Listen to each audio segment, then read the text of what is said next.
तो आपको सीधा लिए चलते हैं। प्रधानमंत्री नरेंद्र मोदी देश को संबोधित कर रहे हैं, क्या कह रहे हैं आपको सुनवाते हैं। और ज्यादा आसानी से खरीद पाएंगे।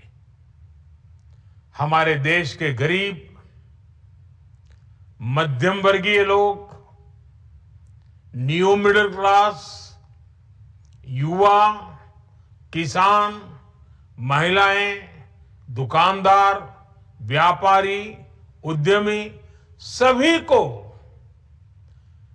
ये बचत उत्सव का बहुत फायदा होगा। यानी त्योहारों के इस मौसम में सबका मुंह मीठा होगा। देश के हर परिवार की खुशियां बढ़ेगी। मैं देश के कोटि कोटि परिवारजनों को नेक्स्ट जनरेशन जीएसटी रिफॉर्म्स की और इस बचत उत्सव की बहुत बहुत बधाई देता हूं, शुभकामनाएं देता हूं। ये रिफॉर्म भारत की ग्रोथ स्टोरी को एक्सेलरेट करेंगे, कारोबार को और आसान बनाएंगे, निवेश को और आकर्षक बनाएंगे और हर राज्य को विकास की दौड़ में बराबरी का साथी बनाएंगे। साथियों, जब साल 2017 में भारत ने जीएसटी रिफॉर्म की तरफ कदम बढ़ाया था, तो एक पुराना इतिहास बदलने की और एक नया इतिहास रचने की शुरुआत हुई थी।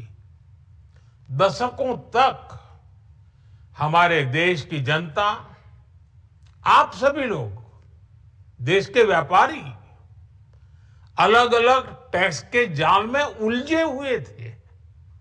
Octroi, entry tax, sale tax, excise, VAT, service tax, न जाने भांति भांति के दर्जनों बोर्ड लगाए जा रहे हैं।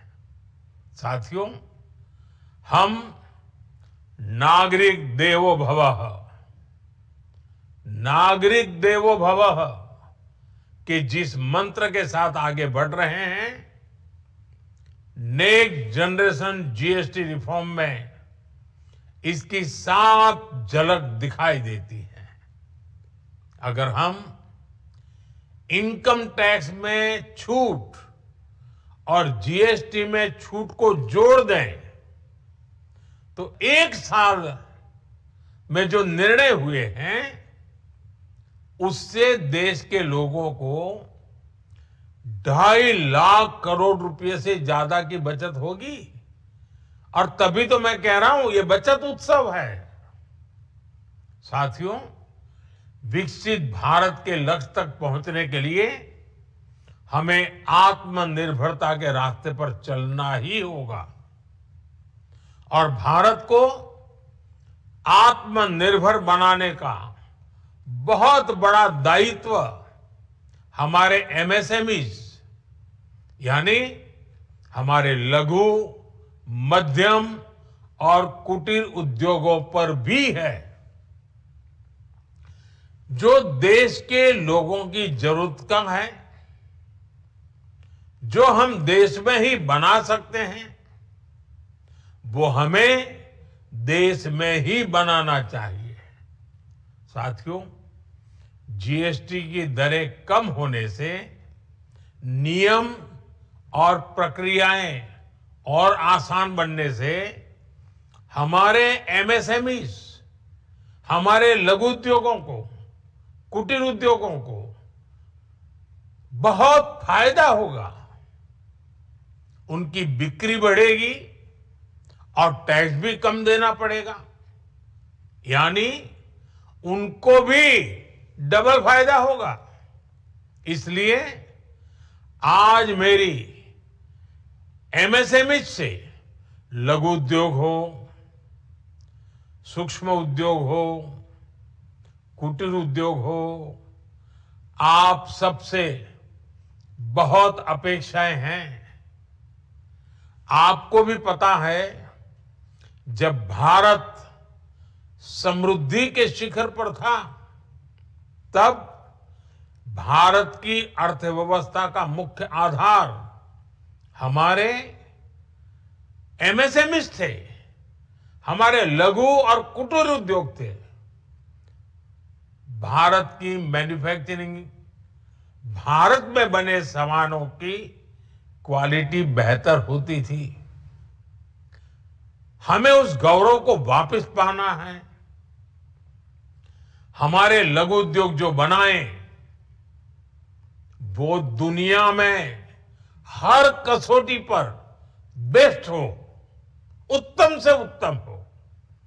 हम जो मैन्युफैक्चर करें, वो दुनिया में आन बान शान के साथ बेस्ट के सारे पैरामीटर को पार करने वाला हो।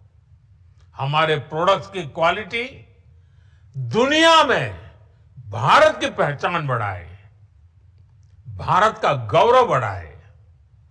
हमें इस लक्ष्य को लेकर काम करना है। साथियों, देश की स्वतंत्रता को जैसे स्वदेशी के मंत्र से ताकत मिली, वैसे ही देश की समृद्धि को भी स्वदेशी के मंत्र से ही शक्ति मिलेगी। आज जाने अनजाने हमारी रोजमर्रा की जिंदगी में बहुत सी विदेशी चीजें जुड़ गई है, हमें पता तक नहीं है। हमारे जेब में कंघी विदेशी है कि देसी, हमें पता ही नहीं है। हमें इनसे भी मुक्ति पानी होगी। हम वो सामान खरीदें जो मेड इन इंडिया हो, जिसमें हमारे देश के नौजवानों की मेहनत लगी हो, हमारे देश के बेटे बेटियों का पसीना हो। हमें हर घर को स्वदेशी का प्रतीक बनाना है, हर दुकान को स्वदेशी से सजाना है। गर्व से कहो, ये स्वदेशी है।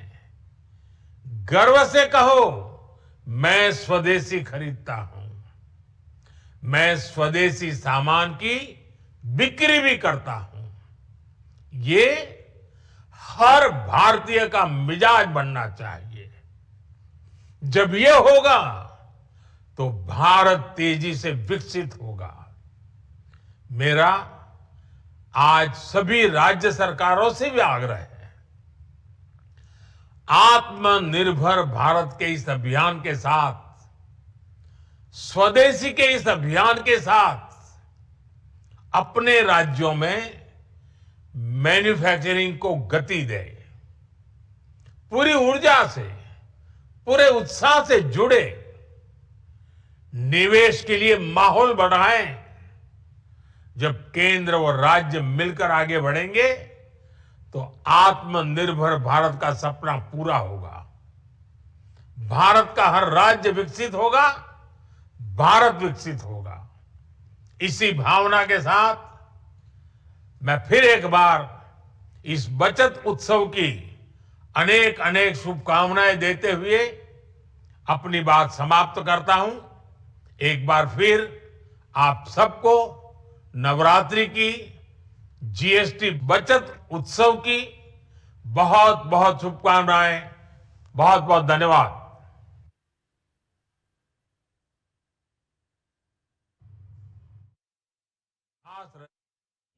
शुरुआत हुई थी।